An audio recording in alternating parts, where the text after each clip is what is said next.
দুঃখের মধ্য দিয়ে যেমন সুখের পরিচয় পাওয়া যায়, তেমনি পরাজয়ের মধ্য দিয়েই জয়ের সূচনা হয়।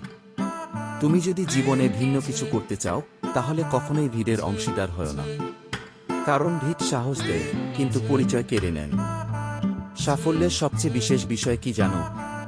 এটি তাদের প্রতি আকৃষ্ট হয় যারা কঠোর পরিশ্রম করে। যারা অপেক্ষা করে তারা ততটা পায় যতটা অন্যরা চেষ্টা না করে চলে যায়। তুমি যদি ব্যর্থতার দিকে মনোযোগ না দাও, তবে তুমি কখনই সফলতা পাবে না।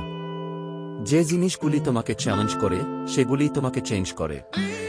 কখনই সংগ্রামকে ভয় করা উচিত নয়, কারণ এটি একটি গল্প যা সফল হওয়ার পরে সবাইকে বলতে হবে। সাফল্যের ফসল এমনি এমনি গজায় না, পরিশ্রমের ঘাম দিয়ে চেষ্টার বীজকে জল দিতে হয়। তুমি তোমার গন্তব্য থেকে ততক্ষণ দূরে থাকবে, যতক্ষণ না তার জন্য প্রথম পদক্ষেপ নেবে। বৃষ্টির ফোঁটা ছোট, কিন্তু তাদের অবিরাম বৃষ্টি নদীর বড় বড় স্রোত হয়ে যায়।